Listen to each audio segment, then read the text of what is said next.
बिस्मिल्लाहिर्रहमानिर्रहीम। अस्सलाम वालेकुम नाज़रीन, आप देख रहे हैं प्राइम टाइम विद टीएम। मैं हूं Tariq Mahmood. NA 249 election commission ने मिफ्ता इस्माइल की दरखास्त मंजूर कर ली है और दोबारा गिनती का हुक्म दिया है। 6 मई को तमाम लोगों को कहा गया कि वो RO ऑफिस पहुंचे। गर्मा गर्मी जारी है। पीपल्स पार्टी और नून लीग के दरमियान तुंदो तेज जुमले हैं, तंज भरी बातें हो रही हैं। बिलावल साहब कहते हैं कि जी तारीखी फैसला है, जो बाकी रिमेनिंग ऐसे हल्के हैं जहां पे डिफरेंस ऑफ वोट कम था, अब वो भी एक ऑप्शन है, हम उसके कानूनी चार्ज भी देख रहे हैं। मरियम साहिबा ने इसका जवाब दिया है कि जी अच्छा है, अगर ऐसा हो गया तो हमारी बड़ी सारी सीटें क्लियर हो जाएंगी।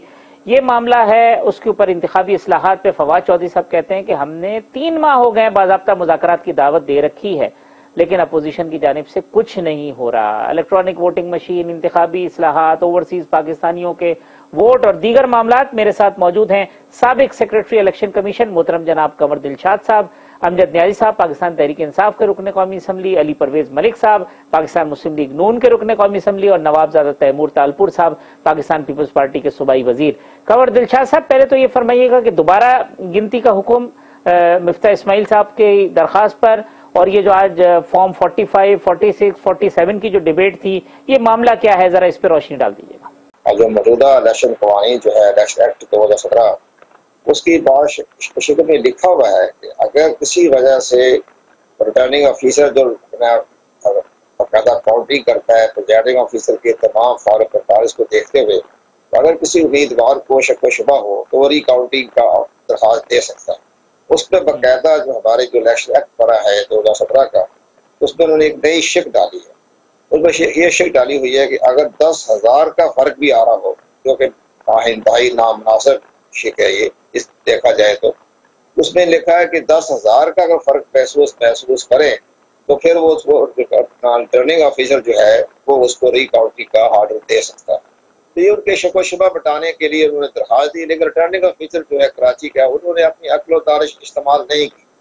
हालांकि वो इलेक्शन कमीशन का ऑफिसर है, उनको उसी वक्त दरखास्त कबूल कर लेनी चाहिए थी, तो वहीं ये 4-5 दिन ज़ाया ना होते। अब ये 6 तारीख को रिकाउंटिंग हो जाएगी, कोई बड़ा मसला नहीं है, ये हमेशा रिकाउंटिंग होती रहती है। तो ये फॉर्म 46 का अंवर साहब क्या है? फॉर्म 46 जो आज कह रहे थे जी नहीं मिला, उसमें एक बात है जो मिफ्ता इस्माइल साहब ने जो बात कही है उसमें वजन नजर इसलिए आएगा, अगर 47 का जो है वो है कंसोलिडेशन फॉर्म, वो फाइनल जिसकी बना पर जो इलेक्शन कमीशन को कंपाइल करके वो भिजवाता है। अगर फॉर्म 45 तैयार करता है प्रिजाइडिंग ऑफिसर और 47 करता है रिटर्निंग ऑफिसर, अगर 45 में और 47 में कोई रिजल्ट में तब्दीली आ रही है, अगर फर्क आ रहा है, तो मुमकिन है मुफ्ता इस्माइल को फायदा पहुंच जाए या उनकी शक व शुबा दूर ना हुए तो तमाम चीजें सामने आ जाएगी। 6 तारीख को एक एक चीज एक ही पेपर दिखाया जाएगा। फॉर्म 45 प्रिजाइडिंग ऑफिसर तैयार करता है, 47 जो है वो रिटर्निंग ऑफिसर करता है। अगर रिटर्निंग ऑफिसर ने अपनी कहीं बेवकूफ़ी से नाहियत की वजह से आगे पीछे हो गया है रिजल्ट, तो फिर वो सब चीजें खुल के सामने आ जाएगी। लेकिन आमतौर पर हमें अफसोस इस बात का हुआ, एक इलेक्शन कमीशन का अफसर है, रिटर्निंग ऑफिसर है, इलेक्शन कमीशन का है, आपका पॉइंट ये कि वहीं पे वो ये डिसाइड कर देता तो ये शायद नौबत ही नहीं आती।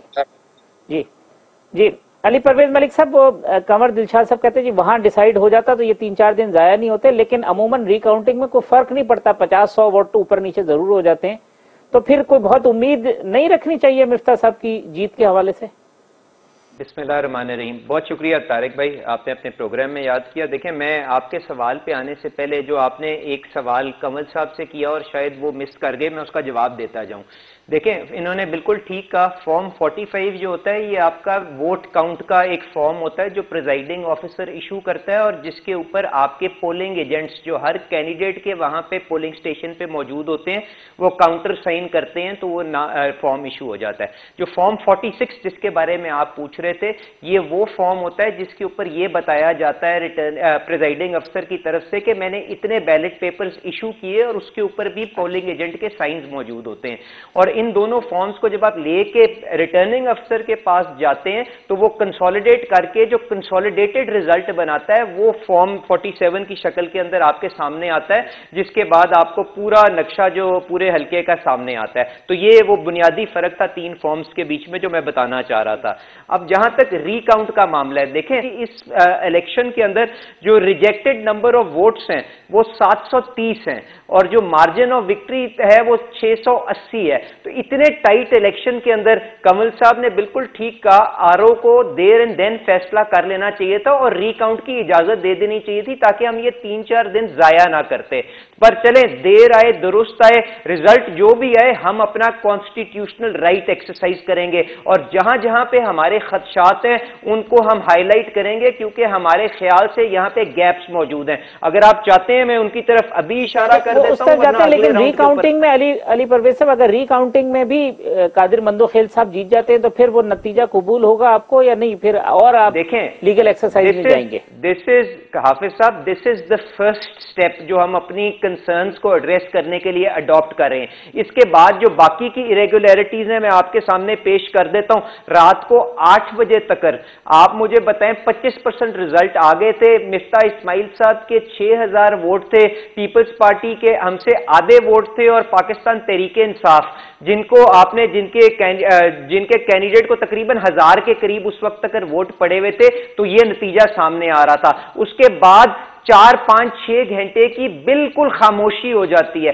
और खास तौर पे इस एनवायरनमेंट के अंदर जब हर पोलिंग स्टेशन के अंदर 250-300 वोट कास्ट हो रहा हो तो आपको तो घंटे डेढ़ के अंदर वैसे ही वहां पे फॉर्म 45 सारे के सारे अवेलेबल हो जाने चाहिए थे और रिजल्ट बहुत जल्दी कंक्लूड होके फॉर्म 47 भी इशू हो जाना चाहिए था। तो क्योंकि अननेसेसरी डिले आया है, हम चाहते हैं इसकी भी तहकीक हो। इसके साथ साथ आपने ही मीडिया की स्क्रीन पे चलाया ना कि प्रिजाइडिंग अफसर आके टीवी पे बात कर रहे हैं कि जी हमें पैसों की ऑफर दी जा रही है। इसके साथ आपने ही हमें ये बताया ना बाद में जब आपने मिफ्ता साहब के और बाकी टीएलपी के फॉर्म 45 देखे कि तकरीबन फॉर्म 45 30 के करीब ऐसे हैं जो मिफ्ता साहब के पास कोई और टैली देते हैं और आरओ के पास वहां पे कोई और टैली देते हैं। इसके अलावा तकरीबन 130 फॉर्म 45 हैं जिसके ऊपर किसी पोलिंग एजेंट के साइन ही नहीं है। तो ये वो सारे खदशात हैं जिनको हम चाहते हैं कि इस टाइट इलेक्शन के अंदर एक दफा तसल्ली से अटेंड कर लिया जाए और जब ये सारी की सारी चीजें कंक्लूड हो जाएंगी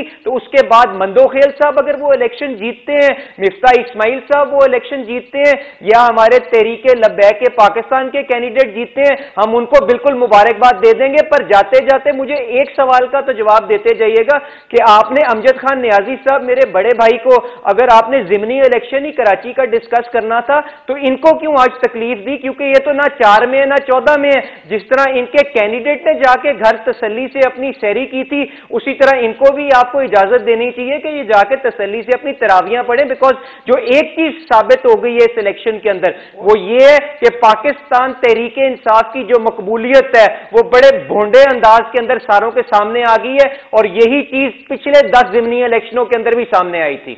नियाजी साहब ने कहना, ये देखें हम जो बात कर रहे हैं ना इंतखाबी इस्लाहत की वो इसी वजह से कर रहे हैं कि ये जो खप पड़ी हुई है ये सारा मामला जो है ना ये खत्म हो। मैं नियाजी साहब से जरा तैमूर तालपुर साहब को पॉइंट ले लूं तो फिर नियाजी साहब जो है वो सब बातों को एक साथ जवाब दे देंगे। तैमूर साहब, कोई ये डिले जो अली परवेज मलिक साहब ने कहा और फिर दूसरी बात ये कि रिकाउंटिंग हो रही है, वो कह रहे हैं दूध का दूध पानी का पानी हो जाएगा लेकिन सारी चीजें जो है ना वो क्लियर होनी चाहिए। देखिए जी, पहली बात तो यह है कि हमने इनका जो ईसीपी का डिसीजन आया है फॉर रिकाउंट तो हमने उसको वेलकम किया है। हमने उसे चैलेंज पाकिस्तान पीपल्स पार्टी ने नहीं किया और मेरे ख्याल से हम समझते हैं कि इसकी जरूरत नहीं थी। पर अगर हमारे दोस्त हमारे भाई इस चीज में मुत्तफिक हैं तो मोस्ट वेलकम, इसी भी मुत्तफिक है। इससे बहुत बड़ा फायदा मेरे ख्याल से पाकिस्तान पीपल्स पार्टी को फ्यूचर में मिलेगा क्योंकि अगर आप काउंट करें खसूसन सिंध में कितनी सीट्स हैं जो हमने लेस देन 5% के थ्रेशोल्ड से एप्लीकेशंस दी थी, नाम उठाना शुरू करूंगा तो खत्म ही नहीं होंगे। सिंध में, पंजाब में भी ऐसे काफी हैं। तो फिर अब तो मेरे ख्याल से हमारी सारी चीजें खुलनी चाहिए, रिकाउंट हमारा होना चाहिए। पता नहीं कितनी और एक्स्ट्रा सीट्स जो रही बची थोड़ी 2-4 हैं वो भी पाकिस्तान पीपल्स पार्टी को मिल जाएंगी। जो मेरे ख्याल से एतराज है कि वोटिंग कम थी, कम लोग निकले, तो जाहिर बात है इसी वजह से पाकिस्तान पीपल्स पार्टी ने ये रिक्वेस्ट ईसीपी को की थी कि क्योंकि कोविड-19 चल रहा है, ताखीर पे एतराज है कि देर हुई कि इतनी देर में रिजल्ट जो है 8 बजे तक जो है इतने सारे रिजल्ट आ गए थे फिर रुक गए रिजल्ट आना। बिल्कुल तारिक भाई, यहाँ पर अगर आप देखें तो रमजान का महीना चल रहा है तो हमारे पास ब्रेक होती है रोजा खोलने के लिए, नमाज की ब्रेक होती है, फिर तरावी की हमने ब्रेक दी थी। और आप हिसाब लगाएं 276 पोलिंग स्टेशन थे, तो अगर आप कम से कम 2 मिनट भी एक कंपाइल करने में लगा दे तो उतना ही टाइम लगता है, मल्टीप्लाई 2 बाई 276 जितना टाइम लगा है। ये टाइम हमें एक्सपेक्टेड था, बिकॉज ऑफ रमजान इतना टाइम लगेगा। तो अब ठीक है, हम जो रिजल्ट आया है उसको भी हमने एक्सेप्ट किया है, जो रिजल्ट आएगा उसको भी हम एक्सेप्ट करेंगे। अब पीएमएल नवाज और पीपीपी तो मैं समझता हूं, मैंने शुरू से आपको पहले पुराने शो भी आपको कहा था कि हम 2 ही लोग हैं जो मुकाबला करेंगे, क्योंकि ये 2 सियासी ताकतें हैं। अब वहां पर बेसिकली अगर आप देखेंगे बल्दिया में जो इलाका है वो लेबरर्स का, गरीब लोगों का इलाका है। तो मुफ्ता इस्माइल साहब की मैं बड़ी इज्जत करता हूँ, वो बिजनेसमैन है। हमारा मंदो ख्याल साहब एक ज्याला है, तो ज्याला लेबरों के साथ मिल चुका है, जो हमने काम किए हैं इतने अरसे में, पिछले 3 साल में मुराद अली शाह की क़यादत में, तो वो सारे काम सामने आ रहे हैं जिसकी वजह से हमें इतना फायदा मिल रहा है। और वैसे भी जब वक्त आता है रमजान का, तो रमजान में पीटीआई के जो लोग हैं वो कम निकल सकते हैं, क्योंकि शैतान रमजान में बंद होता है। तो इसी वजह से बहुत ज्यादा वोट मिल गए। यहाँ पर तुम्हें ढोल धमाका होता है तो फिर पीटीआई वाले निकलते हैं जरा नाच गाने के लिए। अमजद न्याजी साहब, अब आपने गुफ्तगू सुनी है। एक तो मैं माजरत आपकी तरफ आखिर में, मगर मैं चाह था कि सारी चीज आपके सामने आ जाए। एक तो ये जवाब दे दें कि पीटीआई जो नंबर 1 थी वो नंबर 5 पे पहुंच गई। चले ये कहेंगे ठीक है जनाब, जो भी चीजें हुई हैं, लेकिन मुकाबला पीपल्स पार्टी और नून लीग में था। ये डैमेज हो रहे हैं, आप नौशहरा में हारे, यहाँ हारे, मुख्तलिफ जगह पे पॉपुलैरिटी कम हो रही है। और दूसरा ये जो फिर इलेक्टोरल प्रोसेस के ऊपर अब आपका इनिशिएटिव है जिसपे कहते हैं, इसके ऊपर मैं चाहूंगा कि आप रोशनी जरा डाल दीजिएगा। बिस्मिल्लाहिर्रहमानिर्रहीम। हाफिज साहब, सबसे पहले तो मैं ये कहना चाहूंगा कि आपने देखा होगा कि पूरे पाकिस्तान के अंदर जितने भी गैलप सर्वे हुए या जितने भी दिखाए गए उस सीट के हवाले से, तो हर एक में पाकिस्तान तहरीक इंसाफ का जो कैंडिडेट था या Pakistan Tehreek Insaf as a party जो है उसकी परफॉर्मेंस जो है वो टॉप पे थी। अब फिर आता है जी कि हम कहते हैं कि जी ये सवाल उठता है कि जी हम क्यों कहते हैं कि इलेक्शन रिफॉर्म्स होनी चाहिए। उसकी बुनियादी वजह ये है कि जो पुराने ये गाक खिलाड़ी हैं, ये अपनी एक टेक्निक्स हैं, इनको आती हैं, जो पाकिस्तान तहरीक इंसाफ ना ये टेक्निक सीखना चाहती है ना इनकी तरफ देखना चाहती है, क्योंकि हम समझते हैं कि पाकिस्तान की वो अवाम जो अपने वो नुमाइंदे जिन्हें वो चुनना चाहती है, उनको हक है वो इंतखाब, और ये हक है उनका कि वो लोग सामने आए ताकि पाकिस्तान के अंदर जो तब्दीली का अमल है उसको मुकम्मल किया जा सके। लेकिन अफसोसनाक बात है कि आपने देखा होगा कि सेनेट के इलेक्शन हुआ, तो सेनेट के इलेक्शन से पहले हम इनको कहते रहे कि जी आप रिफॉर्म्स की तरफ चले आए, चूंकि हम समझते थे और समझते हैं कि पाकिस्तान में रिफॉर्म ही से हम मुमकिन है चीजें,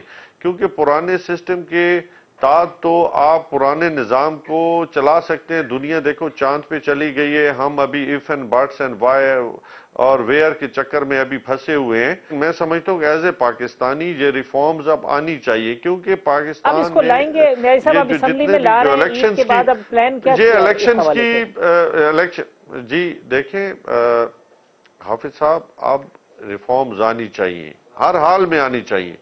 इसलिए आनी चाहिए क्योंकि अगर हमने आगे की तरफ बढ़ना है, क्योंकि जितने भी इलेक्शन हुए, कोई कहता है कि जी फलां इलेक्शन एक हुआ था जिसके बारे में कहा जा सकता है कि जी वो बेहतर हुआ था, फिर एक मतलब हर एक इलेक्शन में, मैं नहीं कि हर एक इलेक्शन पे सवालिया निशान मतलब कुछ लोग एक पार्टी ने दूसरी पार्टी दूसरी ने तीसरी पार्टी लगाते रहे, तनाज़ा हो जाता है सब।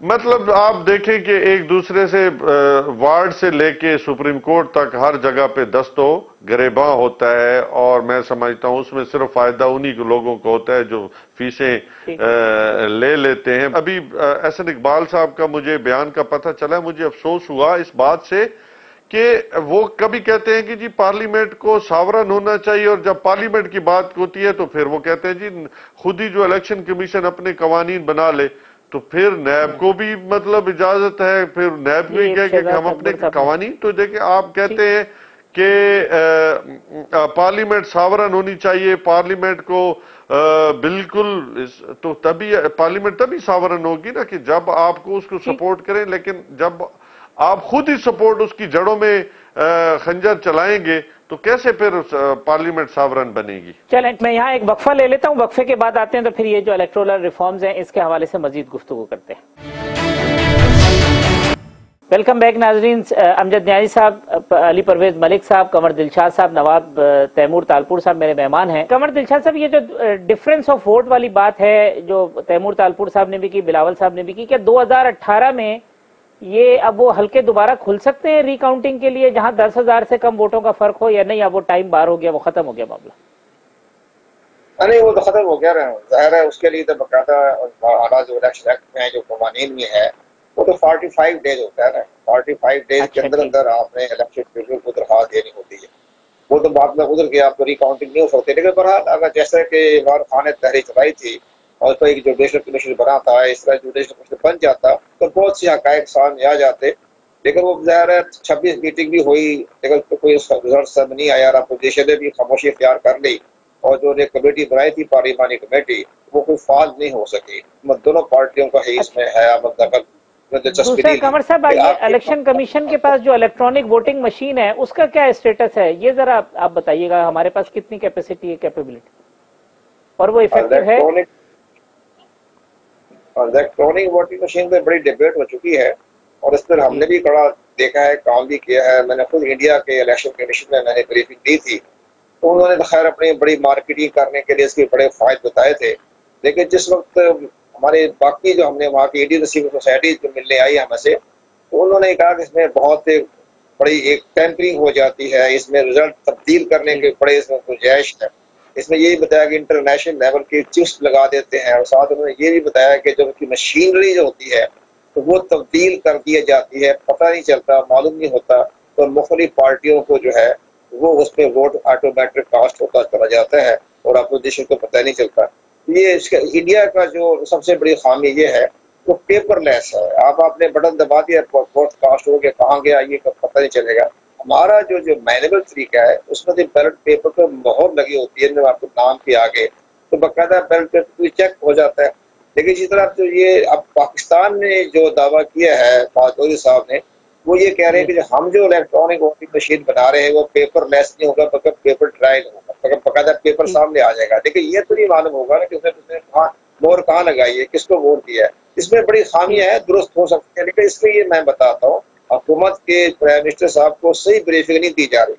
आरिफ अलवी साहब ने जो 2017 में वो थाईलैंड मुखालफत की थी इसकी, प्रेसिडेंट ने तो आरिफ अलवी देखा, उन्होंने पूरा वक्त गया था, 15-16 कौमी असम्बली के मेंबरान थे, उन्होंने आके हकीकत पसंदाना एक रिपोर्ट पेश की स्पीकर कौमी असम्बली को। इसमें ये कहा कि जनाब ये सिस्टम में तो बड़ी गड़बड़ है, ये मैं तो इसको रिकमेंड नहीं करता। तो ये सारी चीजें देख के आए, यानी वही तहरीके इंसाफ जिसके आरिफ अलवी साहब ने इस इलेक्ट्रॉनिक वोटिंग की मुखालफत की थी, अब वो इलेक्ट्रॉनिक वोटिंग के सबसे बड़े दाई है अली परवेज मलिक साहब। देखिए हाफिज साहब, मैं उससे पहले जरा जो न्याजी साहब ने बात की ना, मैं वहां से बात को आगाज करता हूँ। देखें, इसमें तो कोई शक नहीं है कि इस मुल्क को जिस तरह से चलाया जा रहा है इसके अंदर अब इस्लाहात तो नागुज़ीर हो गई हैं।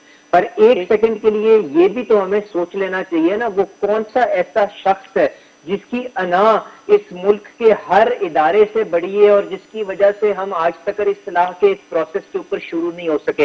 देखें, हमारे पास पिछले 2-2.5 साल में ऐसी मिसालें मौजूद हैं कि दुश्मन ने हमारे पे हमला कर दिया, हमारी एग्जिस्टेंस चैलेंज थी। उस वक्त भी हमारे वजीर आजम साहब की अना इतनी बड़ी थी कि वो सबके साथ बैठ के मुल्क को समेट ना सके। तो एक तो बुनियादी चीज मैं आपके सामने ये पेश करना चाह रहा था, और दूसरी बात ये है कि हमारे वजीर आजम साहब को आपके तवज्जुह से मैं ये कम से कम पैगाम पहुंचा दूं कि जो इस्लाहात है ना, जो इलेक्ट्रल रिफॉर्म्स हैं, वो शुरू और खत्म ईवीएम्स के ऊपर नहीं हो जाती, इलेक्ट्रॉनिक वोटिंग मशीन्स के ऊपर नहीं खत्म हो जाती।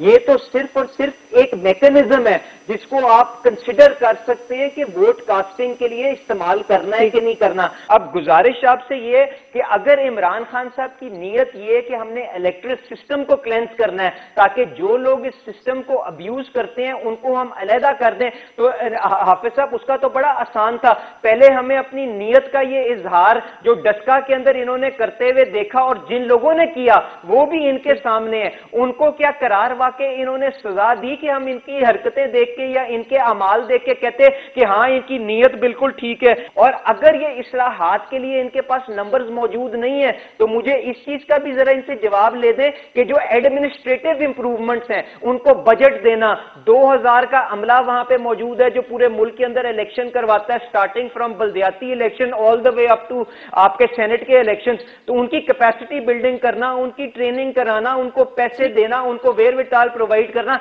इससे कौन इमरान खान साहब को रोक रहा है? तो गुजारिश सिर्फ इतनी सी है अली भाई, एक शॉर्टली और मैं इससे पहले कि तालपुर साहब की तरफ जाऊं, ये बात खत्म हो जाती है।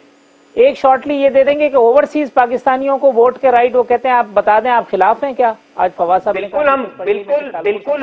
बिल्कुल हम खिलाफ नहीं है, पर इसका ये मतलब नहीं है, मैं बिल्कुल उसके खिलाफ नहीं है क्योंकि उनकी बेपनाह कुर्बानियां इस कौम के लिए। आप जानते हैं कि 23-24 बिलियन डॉलर की रिमिटेंसेज आती हैं, उनकी वजह से हम अपना बैलेंस ऑफ पेमेंट का जो मामला आते हैं उनको आगे लेके चलते हैं। पर गुजारिश ये है, ओवरसीज वोटर्स के क्लोक के अंदर, उस कवर के अंदर इनको हम इलेक्ट्रॉनिक या इंटरनेट वोटिंग की तो इजाजत नहीं दे सकते। वो भी जब आप इस्लाहात के अमल के अंदर आएंगे तो वेरियस ऑप्शंस आपके पास मौजूद हैं, पोस्टल बैलेट वहां पे मौजूद है, एम्बेसी में, काउंसलेट्स में जाके वोट कास्ट करने की फैसिलिटी मौजूद है। ये सारी चीजें वहां पे थ्रेड पे डिस्कस होंगी, उसके बाद उनका तरीकेकार अडॉप्ट हो सकता है। बट इन प्रिंसिपल हम इनके साथ अग्री करते हैं, पर इन नालायकों को, क्योंकि ये बदनीयत हैं और ये वोट चोर हैं, इनको इस मामले को आगे लेके चलने के लिए हम गुंजाइश नहीं दे सकते। ठीक जी, तैमूर तालपुर साहब, ये इलेक्ट्रॉनिक वोटिंग, अब ये इंटीरियर सिंध खुद आपका हल्का, मतलब आपके वालिद साहब सारी जिंदगी सियासत में, वो हमारे लोगों के यहाँ तो अवेयरनेस नहीं है, लोगों को पता नहीं होता किस तरीके से वहाँ इलेक्ट्रॉनिक वोटिंग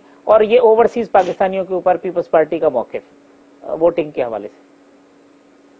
हाफिज तारिक साहब, बेसिकली मैं समझता हूँ कि ईवीएम का सिस्टम आ सकता है। हमने 2012 में एक बड़ा एक्सटेंसिव उस पर रिसर्च की थी और आसिफ अली जरदारी साहब ने एक कमेटी बनाई थी खुर्शीद शाह साहब की सरबराही में, जिसमें काफ़ी मेंबर्स थे। उसमें हमने बात की थी लोकल हमारे टैक्सिला के जो लोग हैं उनको वेंडर बनाने के लिए।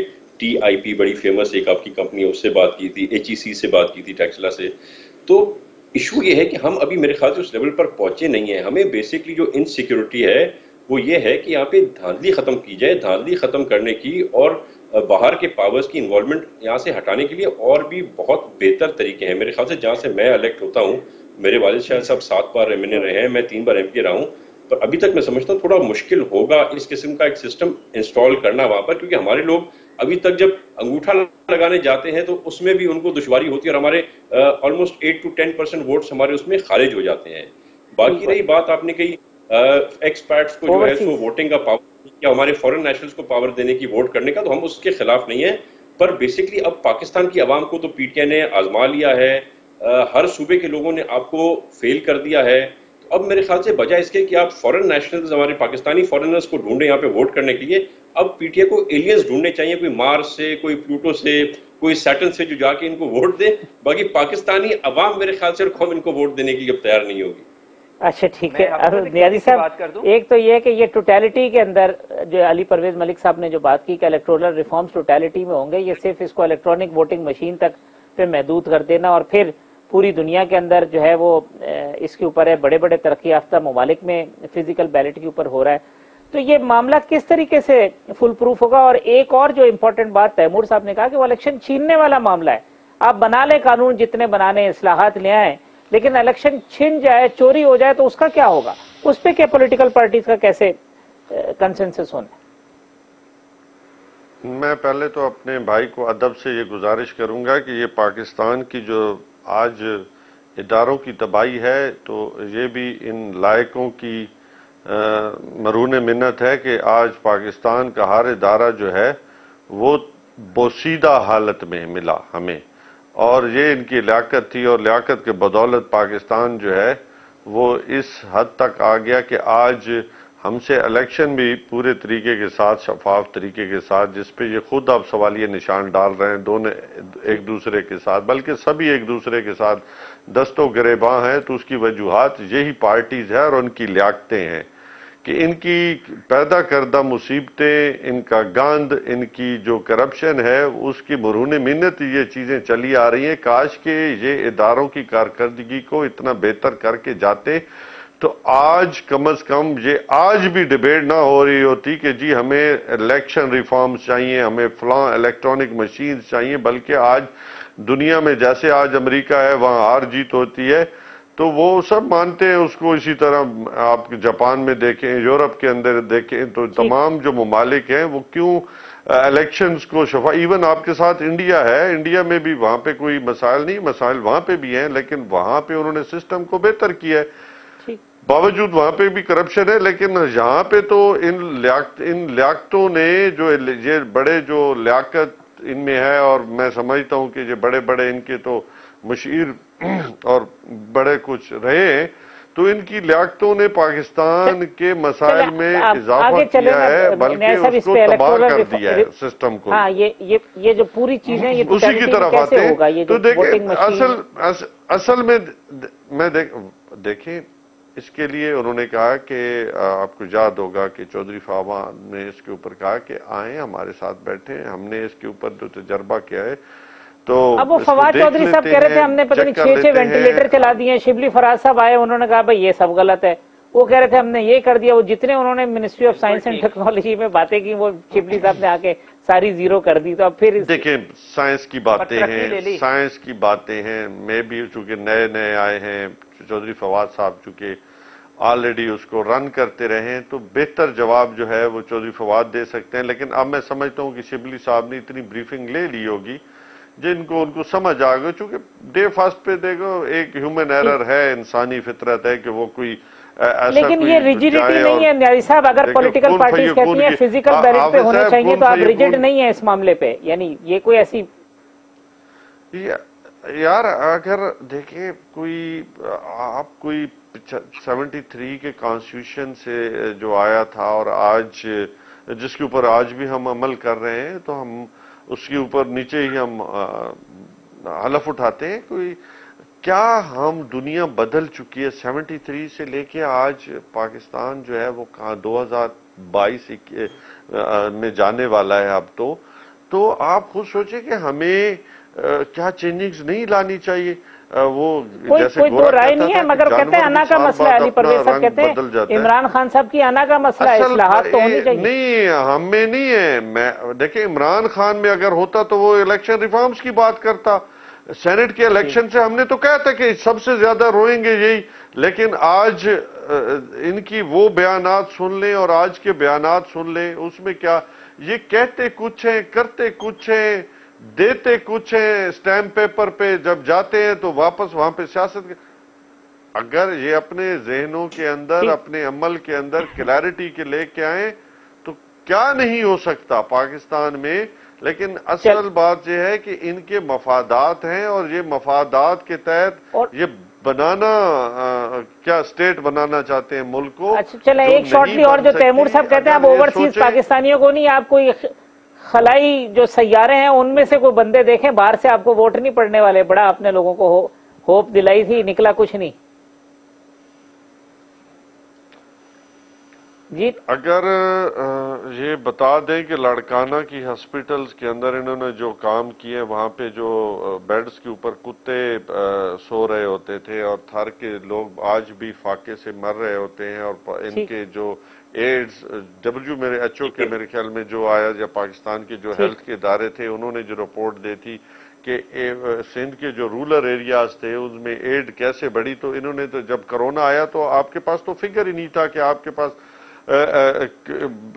वेंटिलेटर कितने हैं, आपके पास तो पूरे पाकिस्तान में नहीं था, किसी को पता ही नहीं था हमारे यहाँ तो नहीं था। तो चलाने वाले कौन थे? हाफिज साहब ये बात बता दें कि इस मुल्क को 73 से लेके आज तक मुझे बताएं कौन चलाने वाले? यही लोग थे ना, कोई नए तो नहीं थे। चले मैं ये जवाब ले लूंगा। यही वो लोग थे जिन्होंने मुल्क के इदारों को अपनी लियाकतों से और अपनी बड़ी इंटेलेक्चुअल ज़हनों के साथ पाकिस्तान को उस इकोनॉमी में दाखिल कर दिया जो चांद पे। यहाँ एक ब्रेक ले लेते हैं, ब्रेक के बाद आते हैं तो फिर प्रोग्राम को अपने कंक्लूड करते हैं। तमाम मेहमानों की राय लेंगे, सजेशंस भी उनसे लेंगे कि ये जो इंतखाबी इस्लाहात हैं इनके हवाले से इनकी तजावीज़ क्या हैं कि क्या होना चाहिए? एक वक्फे के बाद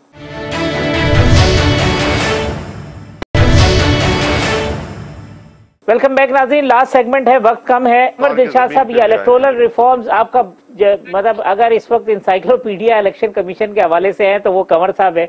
सजेशन आपकी क्या होगी कि क्या करें पॉलिटिकल पार्टीज, और अब क्या पॉसिबिलिटीज हैं जिसको फोकस करें कि जी मिनिमम एजेंडे के ऊपर कंसेंसस हो सके?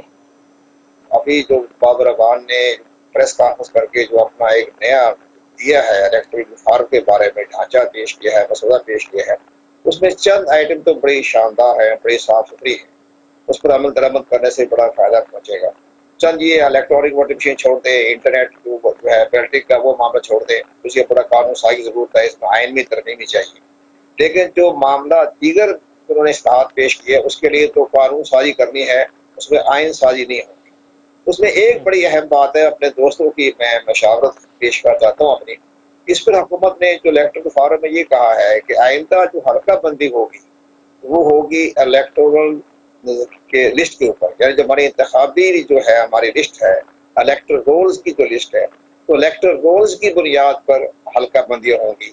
ये एक बड़ा एक आईनी और कानूनी पेचीदा मसला पैदा हो जाएगा, क्योंकि तमाम दुनिया के इंटरनेशनल लेवल जितनी भी ममालिक हैं वहाँ होती है पॉपुलेशन की बुनियाद पर हल्का बंदियां। हमारे यहाँ भी पॉपुलेशन की बुनियाद पर ही हल्का बंदियां हुई। अब ये कह रहे हैं कि जी वोटर लिस्ट की बुनियाद पर हल्का बंदियां हो, इससे पूरे पाकिस्तान का इंतखाबी सिस्टम तब्दील हो जाएगा। आपके जितने बड़े बड़े शहर है, कराची है, हैदराबाद है, सफर है, ये सारे सिस्टम जो है इसमें बाकायदा जो आपकी किसी ने महसूस ही नहीं किया कि इन्होंने कैसी बारीक बीनी से एक डिलिमिटेशन का एक हवाला दे के बाजी इंतखाबी फरिश्त के हवाले पर हम कर लेंगे, तो उस पर एक बहुत बड़ा एक कानूनी बुरहान भी पैदा हो जाएगा। अंदरूनी तौर पर आपकी लिस्टें तब्दील हो जाएंगी। कौमी असम्बली की सीटें कराची की जो है अभी 20 के लगभग हैं, अगर आप वोटर लिस्ट के ऊपर करेंगे ये 30-35 पे चले जाएगी, सूबाई असम्बली की बढ़ जाएगी। हाँ, अभी तो 21 नशिस्तें हैं कराची की। हमारी बात इस पर गौर ही नहीं कर रही कि जनाब आप इंतखाबी फरिश्त के ऊपर क्यों हल्का बंदियां करना चाहते हैं, जब एक इंटरनेशनल फार्मूला पॉपुलेशन पे होता है। पॉपुलेशन का होना और इलेक्टोरल रोल्स के ऊपर होना, इलेक्टोरल तो 10 करोड़ की जो है हमारी लिस्ट है कौमी असम्बली के तमाम जितने भी 10 करोड़ वोटर है हमारे, तो आप 10 करोड़ वोटर्स के ऊपर आप कराएंगे, जबकि हल्का बंदियां जो कराएंगे पॉपुलेशन में तो 22.5 करोड़ पे करवाएंगे, वो एक दिन के बच्चे का भी काउंट किया जाता है। तो ये सारे मामला जो है हमारे सियासी जमातें उधर गौर ही नहीं कर रही। वो हल्का बंदी के ऊपर बड़ा खूबसूरत नक्शा पेश कर दिया, नक्शा उस पर भी ये बरहल तमाम खोज की जरूरत है। एक और दूसरी बात ये जो कहते हैं जी ये नहीं होगा तो हम ऑर्डिनेंस ले आएंगे, ऑर्डिनेंस के जरिए तो ये कानून साजी नहीं हो सकती। ऑर्डिनेंस आएगा वो सुप्रीम कोर्ट नलवाइड करा देगी, क्योंकि इसमें आइन में तरमीम चाहिए ना, आर्टिकल 24 में 223 में और 51 में 59 में इसमें तरमीम चाहिए ना आपको। इसमें तरमीम के बगैर आप नहीं करेंगे तो ऑर्डिनेंस तो वापस आ जाएगा, ऑर्डिनेंस पाकिस्तान खत्म कर देगा। अली परवेज मलिक साहब, सर आपकी सजेशन अगर आप ब्रीफली दे दें। जी हाफिज साहब, ये कमल साहब ने आपने बिल्कुल ठीक कहा, वो इंसाइक्लोपीडिया है हमारे इलेक्टोरल सिस्टम का। इन्होंने बड़ी अच्छी ऑब्जर्वेशन दी है डीलिमिटेशंस के बारे में, मैंने बिल्कुल नोट भी कर ली और इंशाल्लाह उसको अपनी पार्टी के अंदर जरूर रेज भी करेंगे। पर मैं गुजारिश ये करूंगा कि इमरान खान साहब तो शायद अपना इलेक्शन खुद नहीं लड़ते, उनके लिए तो जहांगीर तरीन साहब या कोई और ATM लड़ता है। मेरा भाई जहाँ पे जो आपके पास मौजूद है न्याजी साहब, इनसे मैं एक छोटा सा सवाल करना चाहता हूँ कि जब ये अपने पोलिंग एजेंटों के बैग्स बना के देते हैं तो आज भी इस कौम के अंदर आपको आज भी हम उनके अंदर मोमबत्तियां और टॉर्च डालते हैं ताकि वहां पे अगर बिजली चली जाए तो कम से कम वहां पे इलेक्ट्रल का जो आपका प्रोसेस है वो ना रुके। और ये वो मुल्क है जिसके अंदर इन नालायक हुक्मरानों के नीचे 3-3 दिन लगते हैं बिजली को बहाल होने के लिए। इसलिए अगर ये सिंगुलरली EVMs के ऊपर अपनी इस्लाहात का अली परवेज साहब, इस मुल्क में हर काम जो है वो कोई काम नहीं हो सकता, पुराने शनाख्ती कार्ड पे वोट कास्ट हो जाता है, बाकी आप कोई काम वो पुराने शनाख्ती कार्ड पे नहीं कर सकते। अब गुजारिश इतनी सी करना चाह रहा था कि जी देखें तो ये काइंडली उनके गोशगुजार कर दीजिएगा कि ये एक होलसम एक पैकेज तो बन सकता है, खाली इस तरह से इस्लाहात नहीं हो सकती। और जहां पे इन्होंने कहा कि जी के इस्लाहात के लिए हम तो चाहते हैं सारे इकट्ठे हों, तो मुझे एक दफा बताइएगा कि इमरान खान साहब ने इस चीज की तकलीफ की हो कि नेशनल लीडरशिप को खुद रीच आउट किया हो, मियां नवाज शरीफ साहब को खुद फोन किया हो, जरदारी साहब को खुद फोन किया हो, कभी वो जाके स्पीकर के पीछे छुप जाते हैं, कभी वो जाके किसी जलसे में बयान दे देते हैं। वो करते इसलिए हैं क्योंकि बुनियादी तौर पे वो बदनीयत है और वो चाहते नहीं कि इस मामले को आगे लेके चल सकें। ठीक है, अपना अली भाई पॉइंट आगे में चुके तो सिर्फ प्रोडक्शन ऑर्डर मांगे जाते हैं। जी नहीं, यार आप निकाल दें, प्रोडक्शन ऑर्डर का कानून बदल दें, खत्म कर दें, पर हम ये नहीं होने देंगे कि आप अपनी मर्जी से एक बंदे को दे दें और दूसरे को ना दें। कहते हैं खत्म कर दें प्रोडक्शन ऑर्डर का कानून ही खत्म कर दें, ऐसा ना रहे। वो नहीं करेंगे, अब इनकी अपनी बारी आने जा रही है। कानून तो होना चाहिए, देखें क्यों होना चाहिए, खत्म कर दे प्रोडक्शन ऑर्डर। बिल्कुल आप अपनी पसंद और नापसंद सिस्टम के ऊपर नहीं लगाएंगे, बिल्कुल कानून खत्म कर दे। और जब आपके लिए अब इशू करने के लिए स्पीकर की नीयत होगी तो बिल्कुल ही हम करने देंगे। मसाइल का शिकार हुए और जिनके साथ ज्यादती हुई, लेकिन जो लोग जो राना सनाउल्लाह का जेन्युइन केस है कि नहीं है, आके तक बड़ी बड़ी तकरीरें और तारिक भाई आप पूछे राना सनाउल्लाह के ऊपर हीरोइन डाली कि नहीं डाली, उस केस का क्या बना? राना सनाउल्लाह के ऊपर जो केस बना वो तो आप दिल पे हाथ रख के बता दें कैसा केस था। अल्लाह को जिसने जान देनी थी वो कहाँ पे गया वजीर? इसके ऊपर राना सनाउल्लाह के ऊपर जो हीरोइन डाली थी जुबान बंदी के लिए, उस केस के बारे में तो बता दो। ऊपर मैं तो कोई ना उसका मिनिस्टर था, उसका जवाब मेरे ख्याल में जवाब मिल गया ना, मिनिस्टर ने दे दिया था और उसका प्रोडक्शन ऑर्डर राना सनाउल्लाह को मिलना चाहिए था कि नहीं मिलना चाहिए था? आप समझते हैं आप अपने टॉपिक से बड़ा आगे पीछे हो जाएंगे। राना सनाउल्लाह को प्रोडक्शन ऑर्डर मिलना चाहिए था कि नहीं मिलना चाहिए था? जब अफरीदी साहब ने अपनी पसंद उसके ऊपर डाली। नवाज के पास जो है कोई असासे नहीं है। तारिक भाई मैं समझता हूँ पूछे राना सनाउल्लाह को प्रोडक्शन ऑर्डर मिलना चाहिए, वो कहते हैं राना सनाउल्लाह को प्रोडक्शन ऑर्डर मिलना चाहिए था या नहीं मिलना चाहिए था? राना सनाउल्लाह को प्रोडक्शन ऑर्डर मिलना चाहिए। देखिए मंशियात के केस में मैं समझता हूं कि उस वक्त तक प्रोडक्शन ऑर्डर उसे खुद भी नहीं लेना चाहिए जब तक उनको बरी नहीं हो कोर्ट, क्योंकि मंशियात का एक ऐसा इल्जाम है, मैं समझता हूं जो किसी भी सियासतदान पे वैसे तो भाई हम कितने कम दर्द हो गए कि अब पैसे चोरी तैमूर तालपुर साहब, इलेक्शन कमीशन के हवाले से, इलेक्टोरल रिफॉर्म्स के हवाले से आपकी सजेशन? जी पहले तो मैं रिक्वेस्ट करूंगा, मेरे भाई ने हेल्थ केयर सिस्टम की बात की सिंध के, तो मैं अमजद भाई को इनवाइट करता हूं, जरा आए थरपारकर के अस्पताल आके देखें, मैं आपको खुद लेके जाऊंगा। जिस टाइम पर खान साहब डबल डोज में उठ के उन्होंने कहा था कि जी ये कोरोना कुछ भी नहीं है, नजला है, जुकाम है, सही हो जाएगा, उस वक्त हमने ही बताया था एसओपीज कौन सी है, हमने ही बताया था सिंध ने कि मास्क पहना है और उसके साथ साहब आप आ जाएं, आपको जरा सिंध का विजिट करवाएं। तैमूर साहब कहते हैं मैं लेके चलता हूं थरपारकर के।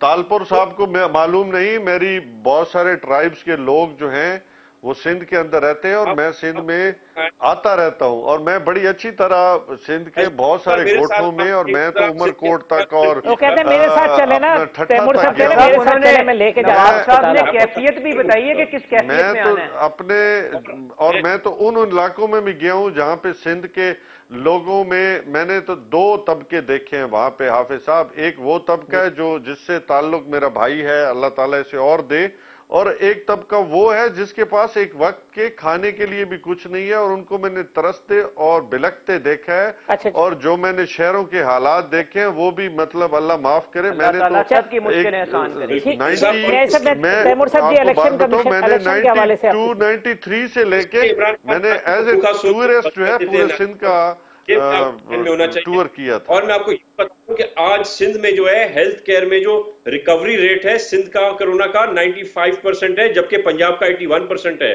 और मैं आपको ये भी आपके नॉलेज के लिए ऐसा बताता चलूं कि जो डेथ रेट है कोरोना से पंजाब में 2.75% है, हमारे पास 1.65% है। तो आप किसी भी तरीके से सिंध को मलाइन नहीं कर सकते हैं। आप सिंध की तारीफ जरूर करें ताकि दूसरे सूबे भी वहां से सीख के कुछ बेहतरी की तरफ आए। वक्त खत्म हो रहा है तैमूर साहब, कोई इलेक्टोरल रिफॉर्म्स की सजेशन अगर वन लाइन आपके ज़हन में थाम ले। देखिए जी, हम बिल्कुल इलेक्टोरल रिफॉर्म्स चाहते हैं, हम इलेक्ट्रॉनिक रिफॉर्म्स के फेवर में भी हैं, पर मसला यह है कि हम किन के साथ ये काम करें। उनके साथ जो है खुद सबसे बड़े चोर हैं इस वोटों के, जिसने सबसे ज्यादा बदनीयती और बददियानती की इन लोगों और वोटर्स के साथ, उन सबसे बड़े वोटों के चोर के साथ हम कैसे बैठ के उनके फ्यूचर का फैसला करें। हमें ये फैसला उनके साथ करना होगा जिसको पाकिस्तान की अवाम ट्रस्ट करेगी और जो खुद वोटों के सबसे बड़े चोर ना हो। न्याय साहब लास्ट सेंटेंस है, प्रोग्राम कंक्लूड करेंगे, आपकी सजेशन।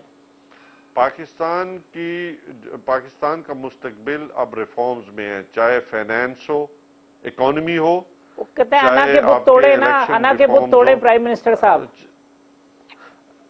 हमें कोई ना नहीं है, हम तो ये समझते हैं कि हम एक बात करते हैं कि आए नेशनल असेंबली में, पार्लियामेंट के अंदर डिबेट करें और नेशनल इश्यूज पे बात करें। खान साहब ने इसके ऊपर बड़ा कैटेगोरिकली स्टेटमेंट दी थी। खान साहब को भी बुलाया ना नेशनल असेंबली में साहब। अगर ये आए, आज भी हम दावत देते, खान साहब आएंगे, आखिरी दफा कब आए थे असेंबली में? लेकिन इनमें ये बुग़्ज़े इमरान खान से बाहर आ जाए। ये शोर बुग़्ज़े बहुत इमरान होते हैं, खान इसलिए वो में नहीं इतने आएंगे। अंधे हो चुके हैं, ये इमरान खान को ये समझते हैं कि हमारे लिए जो वो इमरान खान देखिए टाइम पूरा हो चुका है। नवाब तैमूर तालपुर साहब, अली परवेज मलिक साहब, कमर दिलशाद साहब, तमाम मेहमानों का बहुत शुक्रिया। कल इसी प्रोग्राम में इंशाल्लाह दोबारा इसी वक्त मुलाकात होगी। अल्लाह हाफिज।